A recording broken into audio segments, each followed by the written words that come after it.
Thanks everybody, and it's wonderful to see everybody here for this very interesting panel discussion. We're slightly gender disbalanced here today, so I'm kind of hoping that with the fickle finger of fate, I may ask for contributions from the audience to try to balance that up a little bit. So obviously, as you gathered, this is the session about beta cell replacement and future directions and challenges, and we really do have an absolutely fantastic panel of experts, and it's double pleasure for me because normally they are chairing over me rather than me chairing over there, so there will be a little bit of retribution given to some people on this panel for past misbehaviour. I'm quite nervous now. So, in all seriousness apart, I mean, we're all here with the hope of curing type 1 diabetes and getting better time in range and preventing complications. And for those of us on the transplant side or from the nephrology side, as I am, witnessing the bad things that happen down in with type 1 diabetes is really the motivation for the research that we do. And having transplanted islets successfully, and particularly having transplanted pancreases successfully, which hasn't really been discussed much at this forum, the best way to get time in range is restoration of normal glycemic control, in my opinion at the moment, with a whole pancreas transplant. But of course that comes down with a whole lot of complications, and it's a very difficult procedure with a 2% mortality. So the next best thing I think is going to be a cellular replacement. We can sit down now, Tavi. See what I mean? It's a missive. The heckling. Here we go. So to start off, I'm going to ask each of the panellists, starting from Professor Gray, to introduce themselves as we go along. So Professor Gray, please introduce yourself. Hello, I'm Shane. I'm an immunologist, have an interest in transplant immunology, and I'm at the Garvan Institute and UNSW, which is just down the road. Nice to meet you all. Peter? Hi there, well you already know me. So my name is Peter Thorn. I'm interested in cell-based treatments for type 1 diabetes, and particularly trying to understand how native behaviour operates within intact islets and seeing if we can use that information to improve cell-based therapies. Good morning, my name's John Waszczuk. I'm a islet transplant patient. I have just survived 226 weeks as of Monday, 4.25 years. Still going very strongly, and thank you for the doctors at Westmead Hospital for having to put up with me. And I just feel like a thorn between two roses at the moment. Thorn, there you go, that's very good. My name's Prof. Andrikopoulos. I'm the CEO of the Australian Diabetes Society and have done some islet biology research for a little while. Yeah, my name's Philip O'Connell, and I'm now the Executive Director of the Westmead Institute for Medical Research. But before that, I was head of the the transplant program at Westmead, including pancreas transplant and islet transplantation. So I saw those people with type 1 diabetes that didn't do well on insulin. Hi, I'm John Mellish. My day job is ophthalmology, but I'm here because I'm involved in JDRF, and I have two adult kids now with type 1 diabetes, and obviously interested in the discussion today. Wayne Hawthorne, Professor of Transplantation out at Westmead and Sydney University. I'm the Director of the National Pancreas and Islet Transplant Laboratories. Also have a very strong interest in 20-odd years of xenotransplantation, and as such I'm the World President of the International Xenotransplant Association. And I'm Jane Holmes-Walker, and I've been a clinician at Westmead for over 20 years as a senior staff specialist, and I've had the privilege to be involved with the clinical islet cell transplant program since we did our first islet cell transplant in 2002. And I'm here in that capacity as a clinician involved with islet cell transplantation. And I'm Steve Alexander, a paediatric nephrologist with interest in transplant immunology, also from Westmead. Great. Thanks. So we have a very eminent panel of experts in the field of beta cell replacement. So I'm going to start, I think, by asking Phil, because he's got the real perspective from having started islet transplantation and pancreas transplantation here in Australia. So Phil, in the area of replacement, beta cell replacement, what do you think has been the greatest achievement in the last decade? Decade? I think Well, gee, I think the decade's been a struggle, to be honest, because there was initial enthusiasm at the turn of the century when we got it out of experimental phase and into clinical care. Then there's been regulatory challenges, and I think the next thing is we're just going into the next exciting phase, which is using stem cells. And then there's the vertex therapy. The other bit, as I think on the xenotransplant side, because I think that there's pros and cons of everything, is the advent of CRISPR-Cas9, and to be able to make pigs with multiple genetic insertions and deletions in a much quicker time span than crossbreeding. So I guess we could now go and ask John what his perception is, having actually had a procedure in this last decade now. What do you think about having had an islet cell transplant at Westmead? Bloody good, I'll be honest with you. Being a type 1 for 42 years, the worst thing about type 1 diabetes and being unaware of hypoglycemia attacks is waking up every 2 nights with my wife over me, shaking me, giving me lollies down my throat, and then spending the next 3 hours waking up, stripping off the bed, going to have a shower, and then going back to bed, and then trying to wake up at 6 a.m. to go to work when you feel like a bus has hit you. Now, I wake up every morning, my blood sugar's only between 5.6 to 5.8. Yes, I might get as high as 6.4, Jane, but that's all right because she tells me it's all right. But like, bloody hell, it's great. It is absolutely the best thing that a person who has had diabetes for so long to be given an opportunity to live life. Wow. When I was a type 1, the first thing I thought about for going away when we ever went away was insulin, insulin, insulin. You're a clock watcher. You look at the clock all the time. 12 o'clock, I've got to go. Sorry, I've got to go and eat. I've got to go have my injection. Now, I don't care. I drive elderly people. So I have lunch 4 o'clock in the afternoons now, and I don't care. Is that life? To me, it is.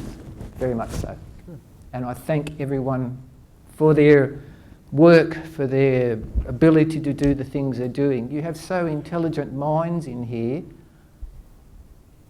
The door is open to you, wherever you want to lead it to, whatever you want to do. But don't forget, there are many, not only me, but there are many other sick people around that need your assistance, your help, your knowledge, and where you're going to take that knowledge to has got to be in the positive at all times. Thank you. Thank you, John. So I think that's a lovely segue into asking Jane, who's taken care of so many successful islet transplants and pancreas transplants as well. Do you want to give us your perspective on the last 10 years and what islet transplantation has done in our environment? I was thinking over this, and I think probably one of the most exciting things actually has been the advent of auto islet transplant for those with chronic pancreatitis, and what that's taught us about achieving insulin independence after islet cell transplantation, and obviously they're immune suppressant free. And the nature of the follow-up is completely different for those individuals because they don't need immune suppression. And many of them become insulin independent, and many of them become pain-free.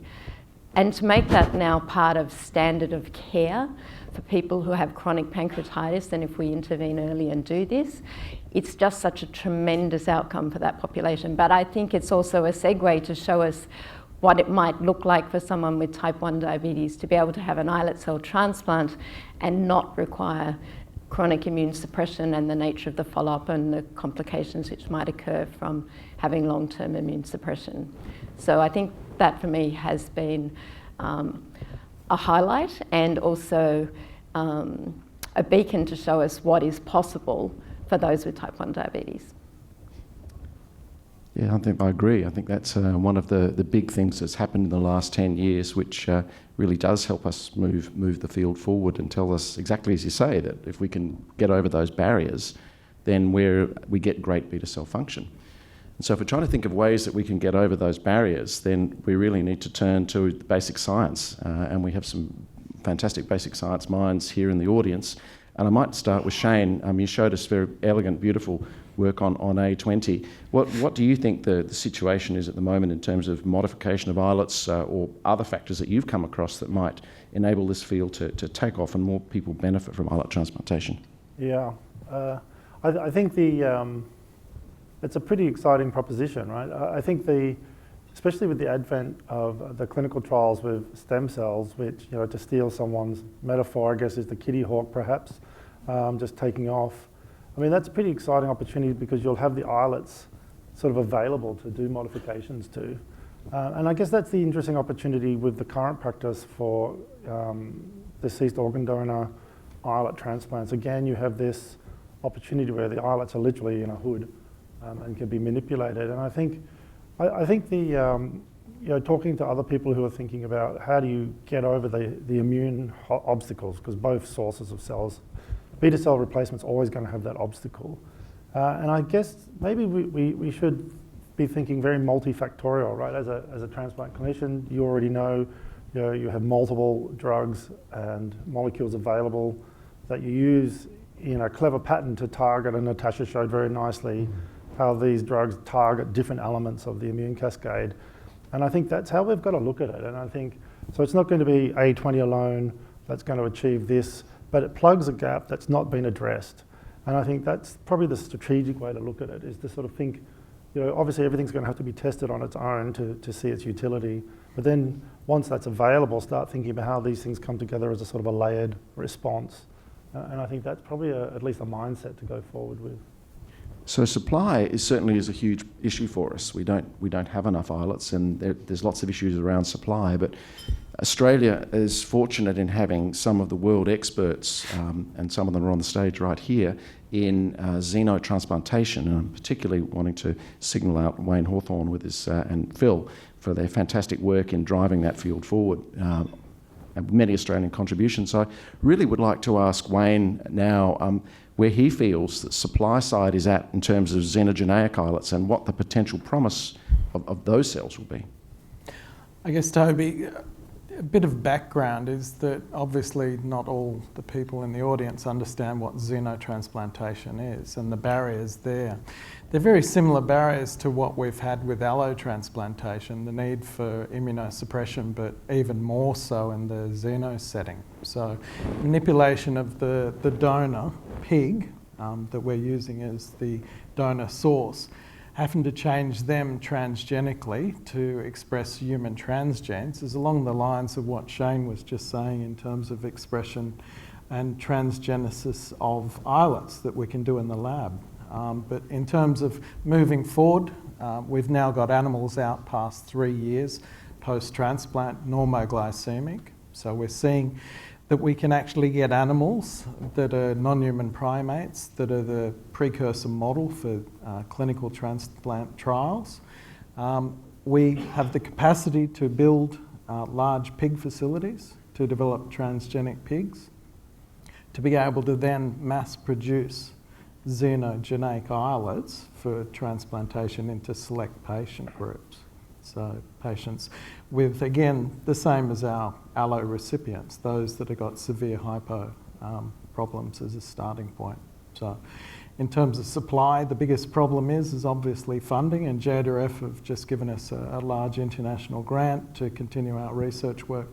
But what we require is a lot of government funding to be able to develop the infrastructure, certainly the piggeries and the facilities, and we're in talks with the Therapeutic Goods Administration in terms of moving forward in terms of the regulations as well. So there's a lot of background in terms of development to be able to have a regulatory process that controls this as well, because they're non-human sourced cells. So Wayne, I might follow up on that. The recent publications that have happened, the cardiac transplant, the couple of kidneys that were transplanted. Do you think that's reinvigorated the field for xenotransplantation in some respects? What are your reflections on that? So Mohammed Muadin's heart transplant, the heart transplant they did into Mr. Bennett back in January 2022 certainly changed the landscape. A number of publications came from that. A huge number of regulatory changes have come about. The FDA, and that's why I mentioned the TGA, because the TGA contacted us, us being the International Xeno Association Ethics. There's been a huge amount of undertaking of redevelopment of regulatory guidelines internationally, and the World Health Organization has taken a big lead there. There's going to be a meeting in Santander in October to redesign and redraft the international guidelines. So it certainly changed the landscape. In terms of research, it's reinvigorated, and we've got our International Transplant in October Congress that's in San Diego, and we've got a huge rollout for that. So I think there's a lot of interest now coming back into xenotransplantation because it's been so difficult to get funding for so many years. I think it's certainly been helpful to have those trials in the news. I think it's a good point to acknowledge that Australia really does punch above its weight in terms of transplantation. Professor O'Connell was president of the International Transplant Society, and Wayne Hawthorne's currently president of the International Xenotransplantationist Society. And having Australians in high positions, I think, speaks to the quality of the science that you're hearing here. I might just turn now to John Mayles, and ask you, you're hearing all of these exciting things, you're a key stakeholder, you've got, I think, 2 children with type 1 diabetes. How do you, as a parent, feel when you hear this sort of excitement that's in the room about this field? Oh, it's fantastic. I mean, I think it's great to see meeting of minds with, new areas of research, and, it's the holy grail, really, isn't it, to get off insulin and lead a life that's much more free in some ways. I guess the comment that I'll make is that your competitor, if you want to put it that way, is the current treatment, which is actually pretty good for a lot of people. So, if they have good control, A1Cs in a good range, time in range is pretty good, you have to have a pretty high bar in terms of safety before you'd be considering these sort of treatments. And fortunately, to this date anyway, that my two are in that category, and we've discussed this, and it's like, you'd have to be competing against that. Yeah, I think you touched exactly at the right point, and I think some of the talks that we had yesterday really touched on that with type 1 diabetes, that we're all at the point now where we're getting immunotherapies, which are potentially going to be game changers, but where does the bar sit? When do we decide that that's the right course to take with that patient? Phil, do you have a comment on that? Yeah, so I think John's right, that you hope for the majority of patients and for an increasing proportion of patients that the best treatment's going to be with the technology. But there's always a proportion, and it's actually quite a large number of people, that for whatever reason, either that they started before the technology came in and they've got problems, that for which alternatives will be sought. And I think it was, to quote Tom Kay, is biology is always better than technology. So what we need, so what we got out of doing islet transplantation was development of a technology platform. And that no one ever felt when you went into that field that this was the end game, and that was really looking for another beta cell source. So I think then is to say, well, if we get the other beta cell source, who was the cohort of patients we're trying to work with and do that, and then move from there forward. I think, unfortunately, I'm old enough to remember that when they started kidney transplantation, it had a 50% patient survival and a 60% 50% 1 year graft survival and a 55% patient survival at 1 year. So that was pretty bad outcomes. Now it's over 90% for both. So I agree with John that my advice would be to people in his children's position, do the right thing, keep with the technology, keep up to date with that, work with endocrinologists that are using that technology. But we need to be finding solutions for the other people, because they're the people that are consuming whose quality of life is unbelievably poor. And it's very expensive to look after them, which is really a band-aid, handling all their complications. So I think you need multiple treatments out there. I was just going to interject and say that when I came across this question, what was the greatest development in the last 10 years? And while I made it islet cell specific, I think some of the greatest developments have been in the technology space, as emphasised here, with automation of insulin delivery and the types of glycemic levels individuals can now achieve with that technology. But I'm going to say that the amount of glycemic variability, even with those new devices, and you've optimised everything, you still get better glycemic variability with an islet cell transplant. And if you talk to individuals using that technology, there is a significant burden for using that technology, finding spaces to place it. They've got 2 devices, they're attaching, they're running out of spaces to put them where it works well. And if you could offer to them the prospect of taking that all off, they would leap at it, as John has given us good insight into today when he talked about his personal experience. I think I might ask John again, John Males this time, from the parent's perspective, because that's the thing that strikes me is, what's the reality of having 2 kids with type 1 on pumps in the middle of the night going through that difficult period of called adolescence? It must be a real struggle. Well, maybe my specialty area of ophthalmology gives it away, but I'm not very good at nights. So nighttime, and the technology has definitely improved. Like when we started, you had just the little pinging of the pump in the distance in the far room. Could I hear that? Was that really, am I awake? And all that kind of stuff. And then, the dread of waking up in the morning, who's going to check on the kid? Are they still there? Are they still alive? I mean, that's really what it comes down to. So the nighttime thing is just huge. And just one anecdote about the technology is that my daughter was doing very well at school. She got type 1 diabetes. Her grades just went through the floor. Got on the pump, got better, got the closed loop system sorted out, and her grades just shot up again. So I think it was just purely sleep deprivation, and so that's a big part of it.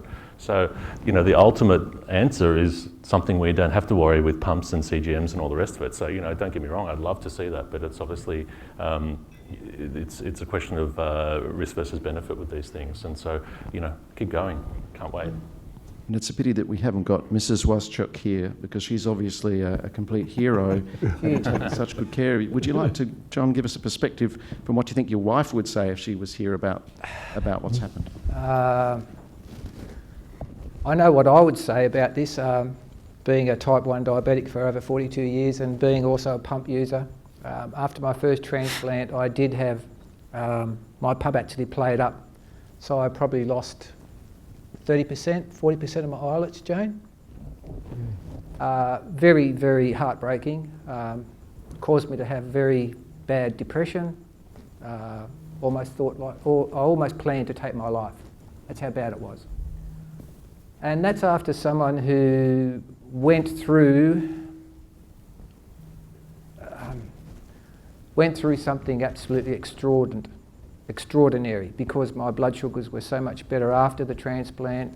I was feeling a lot better, I was feeling more positive. I understand people who have got this fear of, I've got to carry a machine, I've got to have this, I'm plugged in, and I personally hate that. There are those that are around that need it for use of other instrumentation, kidney, whatever it is, that one.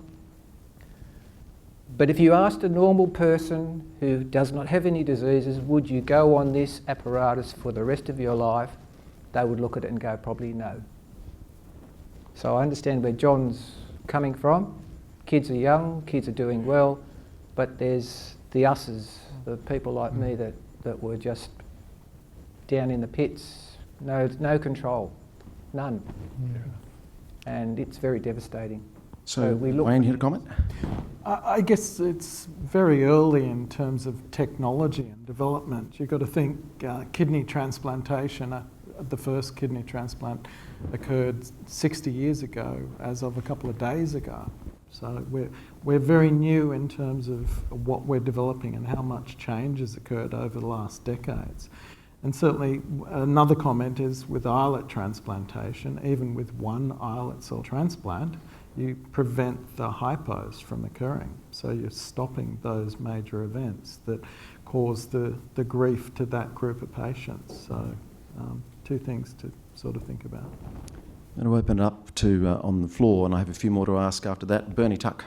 So thank you very much, and it's wonderful to hear the difference of views, especially from the recipient, John. I'm an adult endocrinologist treating people, and I've got to say the majority of people who I see with type 1 diabetes who recognise low blood glucose levels wouldn't be eligible for an islet transplant. That's They correct. still have, and you've shown a beautiful story about what can be achieved. But the number that are done in Australia per year are about half a dozen, and yes, they're done in Adelaide and Melbourne and also at Westmead. But if you're going to make this work for the majority of people with type 1 diabetes, we recognise we're going to have to actually do it without the use of immunosuppression, and we're likely to going to have to use insulin-producing stem cells. So I've got two questions. Number one is, what is being developed in Australia at present to support the development or the 28 days that are going to be required to produce insulin-producing stem cells from their progenitors? I don't see anything that we're currently doing. I think Peter Thorn, you had a very good person at Sydney University who's gone back to India. And the second thing is Shane has expressed a method of being able to try and achieve the reversal of diabetes without having to use systemic immunosuppression. I think that's wonderful. But what else is being developed in Australia as a consortium to try and push that? I mean, you've got Vertex coming, but what do we have in Australia that basically can attempt to move in that direction? I'd ask Peter to respond to that first, and then Okay. we'll move on. That's a bit of a difficult question. So, I mean, yes, I mean, I think that we're obviously lagging behind in this area. I don't think we have much expertise. There's some in Melbourne, as we heard earlier on, in terms of stem cell development. But I think, a key point as I see it is really developing the kind of the infrastructure behind that, Bernie. So I would argue that the work that we do and also the work that we heard yesterday, which I was very interested in, and Mark's presentation this morning, suggests that there's a lot for us to learn around, particularly around the human disease, the development of the human disease, and also how the human beta cell works. And so, I'm very much a proponent of trying to put in infrastructure into Australia that would kind of get us up to that level. And so a good example of that, I would argue, would be the NPOD in Florida, where the infrastructure that's provided by NPOD and the development of that. Stefan Speer is a good friend of mine, and so he developed the slice technique, the human slice technique, which is a component of that NPOD. I think we really need that kind of infrastructure in Australia to support people as they move forward, and we don't have that at the moment. And so the models that, in fact, in my talk and mostly what people would talk about in Australia are mouse models. And we know that that's very different from human. And so I think when we're thinking about the exciting developments that we saw yesterday with how human disease actually develops, we need to be looking at human models to enable us to understand that. So I would kind of go one step back from what you were saying, Bernie, that yes, of course, I feel that we should have that expertise in stem cells, we should have expertise in implants, but I think we actually lack that kind of foundational infrastructure in humans. And the key thing that I would argue is that we in Australia have the ability to do that because of the transplant programs in Westmead and in St. Vincent's. So we can build on that, the structure we've already got, basically, exploit that so that we can then get human tissue specifically for research that would then underpin, a lot of basic science that we should see. So that would be my argument. I'm very pleased to see Sof nodding at that. I think, in other words, I think Peter's trying to say that we need a national islet transplant research program. Are you talking about the production of insulin-producing cells? Because that's a key issue. Sure. So I think it can't be just one thing, right? It has to be probably multi-pronged, and we heard a number of things here. So we need an ability to be able to have access to islets, human islets, to be able to do fundamental basic science. We probably need to have better infrastructure for stem cells and stem cell development, and we heard Jakey today talk about their work at the Murdoch, and there might be bits and pieces here and there, but we probably need a more coordinated effort. We probably need to have a little bit better islet biology research support in general. I was talking to the guys at the Baker, to Sam and to Keith yesterday, and we probably need a more coordinated way. Shane and I actually tried to do that by setting up the islet biology study group a number of years ago, which actually came out of a JDRF and HMRC program, and the purpose of that is to be able to have islets that you can sort of manipulate, that you can then transplant without the need. Remember, that was the whole purpose of it, without the need of immunosuppression in a way, and manipulating islets to be able to escape the immune response. You guys, you and Anne did a lot of work with non-beta cell, cells, hepatocytes, trying to make hepatocytes secrete insulin. So I think we all need all of those. If I can take just one more moment, Chairperson, to say that we worked, the ADS, JDRF, Diabetes Australia worked very hard to get CGM funded. CGM funded for all people with type 1 diabetes. The original was to have it subsidised in 2016 when we were talking to the government. It turned out that it didn't work that way, at least initially. Now, as of last year, we've got subsidised CGM for all people with type 1. I think that's great. We're working very hard to get more pumps subsidised. The NDSS is subsidising the Omnipod Dash. I understand it's not but it's still, at least it's available now on the NDSS, and we'll continue to work and to advocate for better access to technology. And as we heard, John, there is benefit. I mean, there is real benefit from the new technologies that we have. Just a little word of reassurance to everybody who's not in the stem cell field. When these cells will come, they'll almost certainly come as frozen cells, and they will be produced in manufacturing centres. So even if we haven't got the ability to generate themselves, we will be able to take cells that have been produced overseas and use them. So we're not completely out of the loop yet. But what I did want to do, I think Sanjoy was going to say something or make a comment. Not the current topic, but the previous point is that we have met with FDA recently twice, once with the Commissioner in December, and then with Peter Marks and Sieber, Division others. This is to get to the earlier point of discussion about patient tolerance and risk-benefit profile and patient-reported outcomes to become an integral part of therapy development, whether it's small molecule biologics, cell replacement, etc. Right now, it's a check the box that sponsors do a questionnaire and find something out, but it's neither reviewed by the FDA nor taken into account in their decision-making process. This becomes especially important in cell replacement therapy, where people with long-standing diabetes, even without hypoglycemia awareness, are looking forward to getting away from their devices now. And so that is a component we're going to be pushing very hard on with the FDA and probably other regulators to ensure that there's a pathway for these therapies for a broader swath of adults, at least to begin with type 1 diabetes. Exactly where the cutoff is going to be, we don't know. Is it A1C above 9?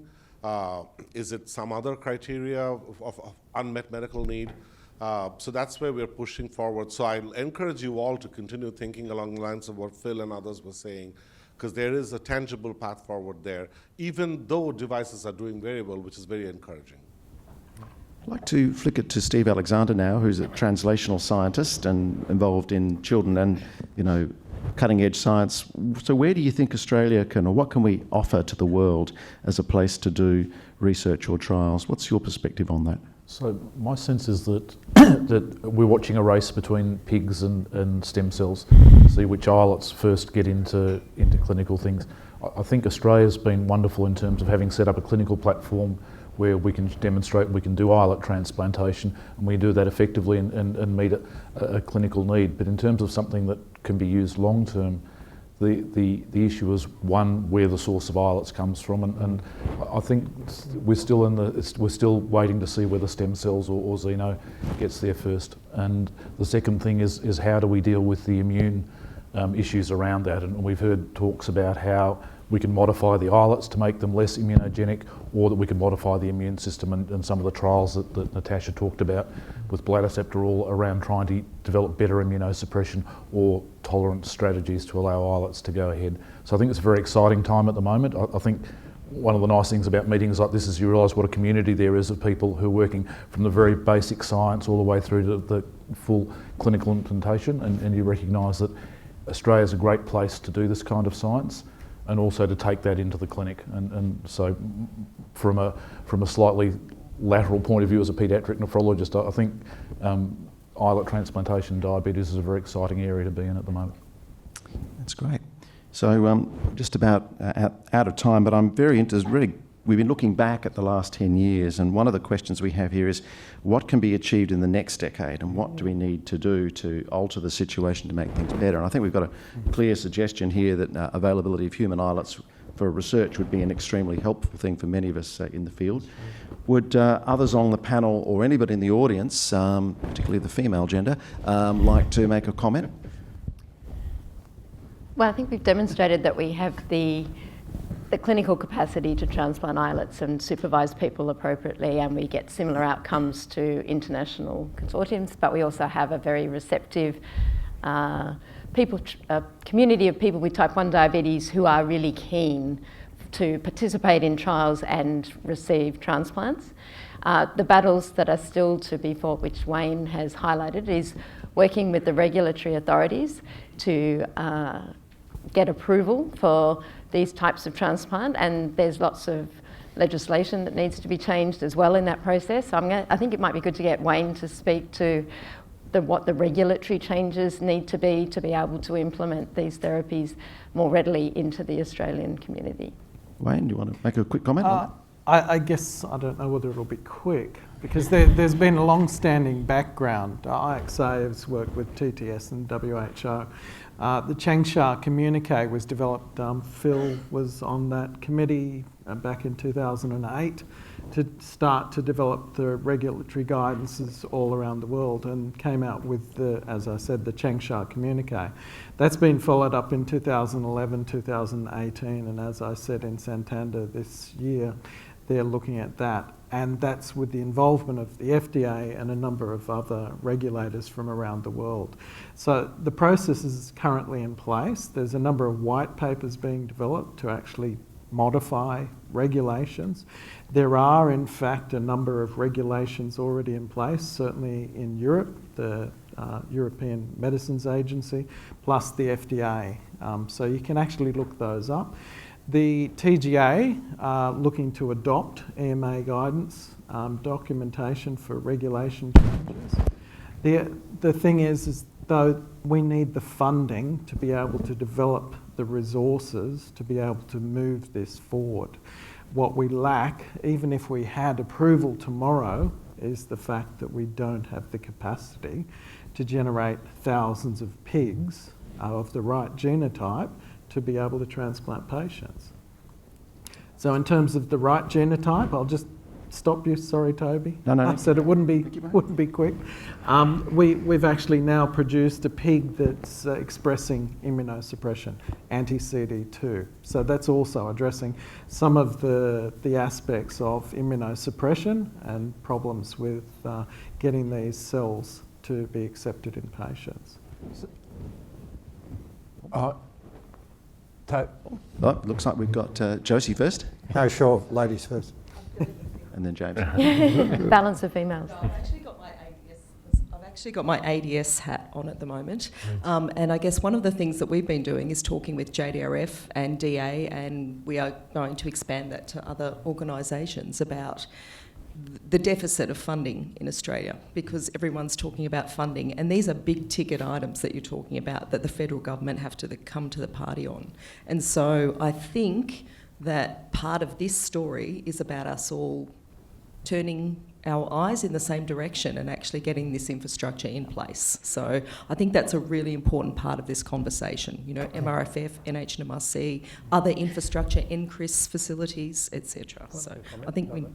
So just Can I because I think that's really such an important question, because I've always thought it was pretty remarkable that in Australia there was, till very recently, like the JDRF just did a paper on the economic impact of T1D, right? Yep. Before then that didn't exist, right? So when I went to make a value judgment, so for instance for the MRFF we've just got, that's a commercial kind of application. So you needed to have an economic argument. Where would I got that data from? You know, Steve Chadbourne, who popped in last night, I used to chase him saying, hey, how much does it cost to do dialysis in Australia? Where's the data on that? You know, and I think there are some registries, I know ANZAS has some stuff, but these sort of data sets, that, you know, to understand what is actually happening really in Australia, who has it, where are they, what are the complications, do we have an unusual set of complications? Because then we can go to government and say, this is what it really looks like, you know, and then this is what the impact could be with the funding. And I think they're the things that do move government, right? I think JDRF have been a real superstar I think amazing. in this area. Yep. But I think the problem is these are bigger ticket items, and Yes. JDRF don't have the funding. They're No, you amazing misunderstand and what they I'm saying, fund the Josie, but the area, foundation and they've is got, knowledge. Oh, absolutely, Yeah. and they produced the economic document, which has facilitated this whole CRN. So I think that's a shining star example of how this works. So can we help JDRF to do that more? Because that was a pretty important document. So we're going to go James here, and then we'll go over to Mike, and then we'll go back to Tom. Okay, thanks very much. Can I ask a naive question as not a transplant person, but why not autologous stem cells? You've got all the facilities for growing these things and transforming them and so on, and people have got the recipes. I know it's a lot of effort, but it's a lot of effort to make islets. So, you want to answer that one? Phil. Yeah, so that's a good question. I don't think, to paraphrase, use your question as a segue, what I was going to say is there's a lot of, at the bottom there's a lot of competing technologies. They've all got advantages and disadvantages. They've all got, in this group of patients, it's going to be safety first, so they've all got safety questions. And it doesn't matter whether you're using allogeneic stem cells, autologous stem cells, or xeno, you're going to need immunosuppression. I mean, you're putting these cells back into a patient who's got an autoimmune disease. Wait a minute. I mean, we know how to manage the immunosuppression required for autologous rejection, and it's so much less than for allogeneic rejection, and it's now acceptable. So let's do that. Well, I don't know if I'd agree with that. I mean, I would say that it's a problem, and so the issue is you're going to have to develop things for all of those where you're not relying at least heavily on immunosuppression. So I think that's a challenge. The other, if you're looking specifically about autologous, that means for 150,000 people, you've got to develop your own stem cells for that particular person. That's just, in an economic manufacturing sense, just not viable going forward. So I think, I'm not saying don't try, because there's no competitor at the moment. There's no first in class here. But I'm just saying that to put all your money in that boat would be wrong. And I think it's a huge problem. It's going to take a global cooperative response. And I think if you're in this area, take your pick and work and collaborate and see where you take that field forward. And then when it gets to the clinic, it'll become clearer what the challenges are, because that's where you really find out what's happening. So I don't think it's a magic bullet. It's certainly an attractive approach, but it's got, like everything else, it's got safety issues, and it's going to require immunosuppression. And that was found out in pancreas transplantation, where they did living-related transplants. David Sutherland did that, and I got them down to on prednisone, and they all lost their graft from recurrent disease. So, these people had been 25 years with burnt-out pancreas. Well, you've got a license for teplizumab, right?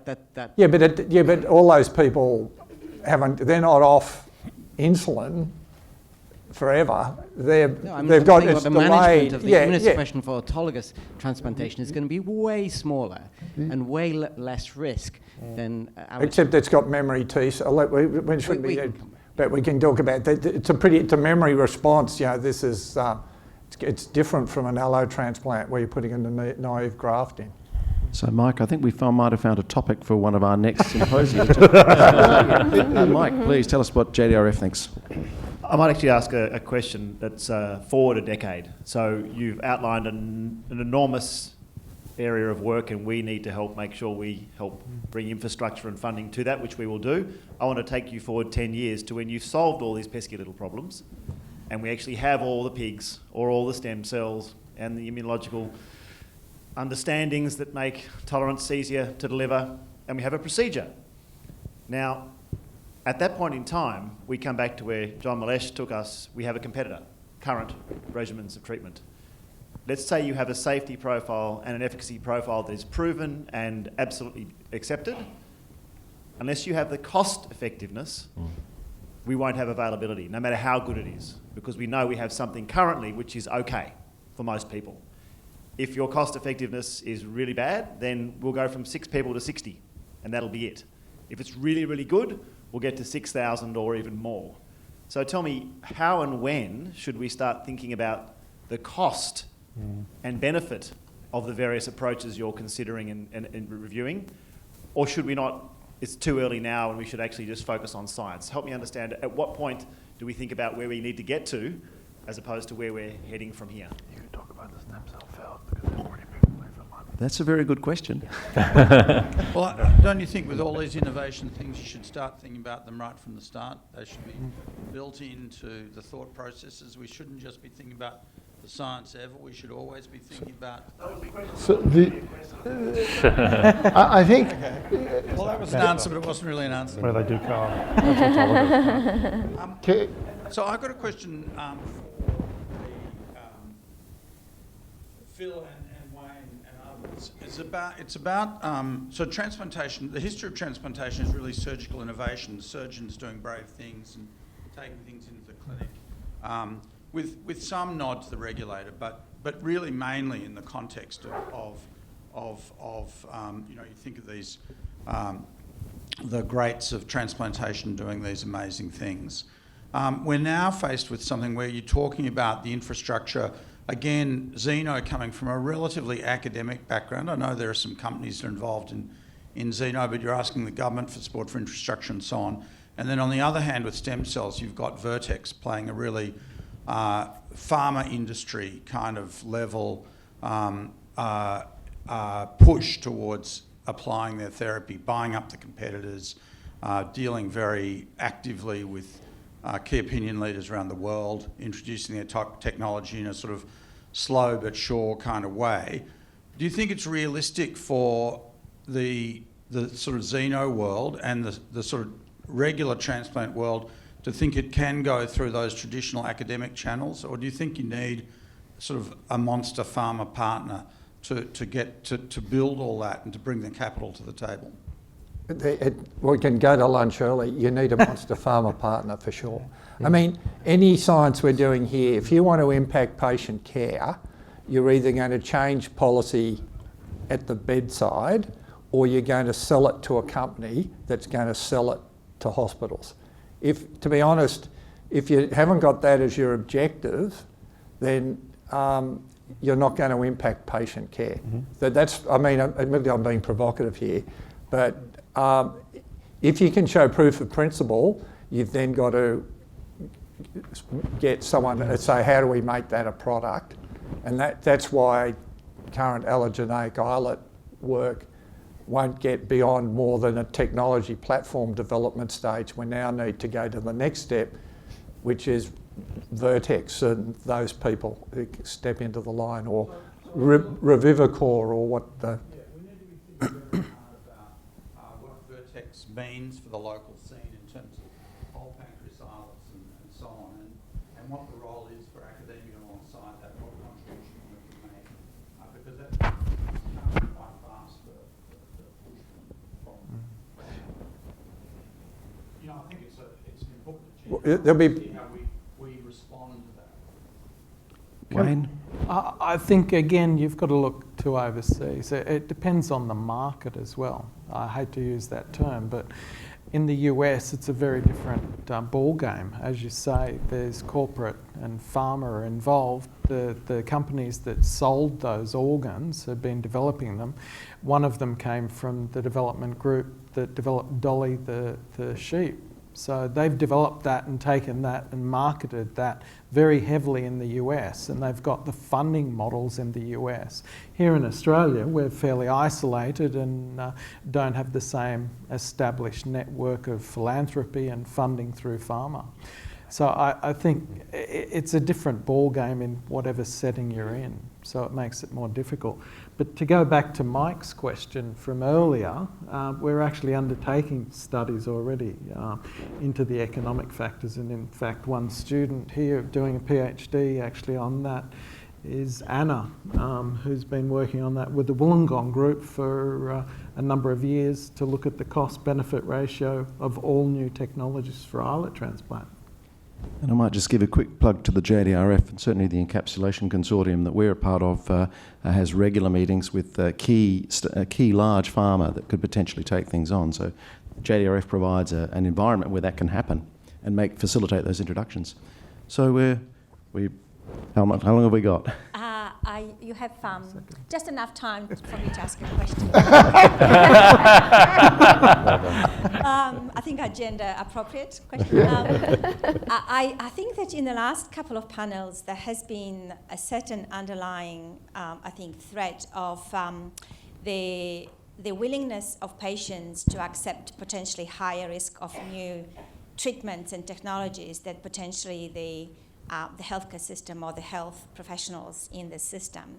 And I think I would like to ask this panel as well, what kind of barriers you see within the current professionals who are outside of this room. What we're talking about now will be a very different world when we go and hit the endocrinologist outside of the room today. So I think if I can get answers from both members of the community and the professional about how do we bridge the gap between what the patients want and where the healthcare professionals should move along. Should we start with John Waszczuk first, as he's had an islet transplant? What would you be prepared to do? As Dorota asked. I'd love to be off the amount of drugs that I'm on at the moment. I feel sometimes like a bottle that if you shook me, I'd rattle. Yes, I understand that I need them. Trust me, I understand that I need them.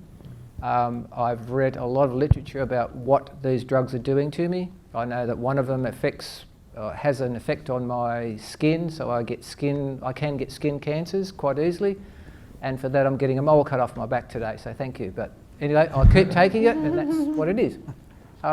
In general, everyone wants to live, no matter what. No matter what. So in general, people will go to the extremes for an extra hour of life, an extra minute of life. And what you do here has the effect of causing people to live, and that's what you're doing. You don't realise it, but you are. You're bloody giving us life, and you're giving us freedom. You're giving us the gifts that we take for granted. You walk around here and I've seen you there, you're eating chocolates and cakes and everything. I'm just going, oh my God. We're talking about diabetes. We're talking about people like me who had type 1, and I still walk past cake shops. I don't indulge. I've not tasted a chocolate for 45 years.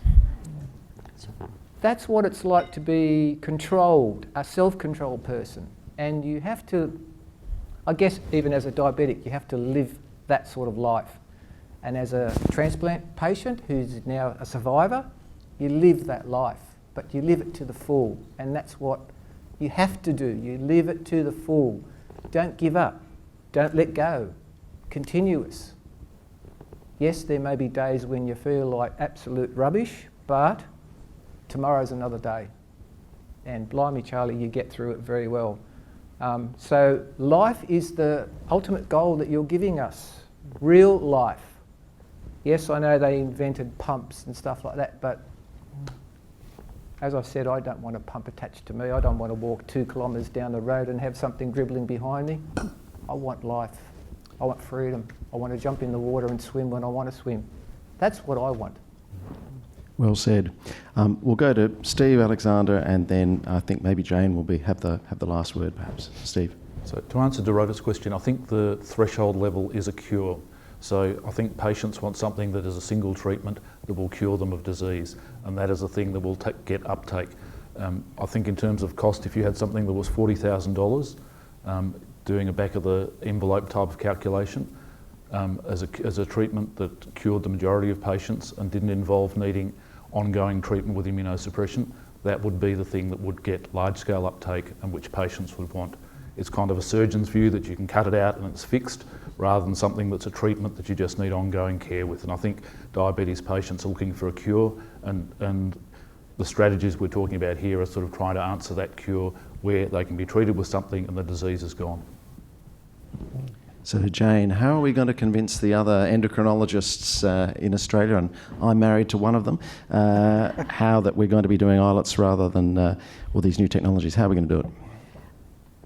So there is a general reticence, I think, amongst the endocrinology community to refer people for even islet cell transplant at the present stage, even in individuals with severe hypoglycemia. And it's a wariness which, as someone who treats people with islet cell transplant, I don't quite understand, because the results, as John has reported, can be outstanding. Now, they don't always work, but there is an opportunity there, even with our existing technologies. And I think individuals with diabetes are their best advocate to get to islet cell transplant because they want it, they want to try it. There are plenty there who don't have severe hypoglycemia who come to see us to say, I just don't want diabetes. It's having such an adverse psychological effect on my well-being. I can't get on with my life. It is an obstacle that I just don't want to be there, and I'm prepared to take the risk. What do I do to get this? I just want it. And I think the availability is really just what limits us at the moment, so that we limit it to those who most need it. But I can't argue that with this person who's got type 1 diabetes who says, the adverse psychological morbidity for me of having diabetes is greater than anything else in my life, and I just want it gone. And you can think that, well, that's actually probably a legitimate reason to give you an islet cell transplant, because their quality of life is completely hampered. So the only thing that's going to make it easier for us to do it is to have a technology that we can make more widely available. We have the means to give it. We have all the professionals to do it, to supervise afterwards, and to make sure they get the best outcomes. So as Steve said, at a government level, it's obviously going to come down to a cost, having a procedure that we can do once, and then we just supervise their care like we would be supervising them with type 1 diabetes, but with less of the burden that clearly is there for people with type 1 diabetes. So I think the type 1 diabetes community, in conjunction with JDRF, are a great advocate for getting what they want, which is a cure for diabetes. We as a community here have got in place the clinical skills to implement it. If we have the availability, we have the scientists working to get the best outcomes so that the long-term cost for managing people after an islet cell transplant is less. So I think we just keep working together as a community to give people with type 1 diabetes what they want, which is a life free from insulin treatment. I think that's a great place to close. So thanks, everybody.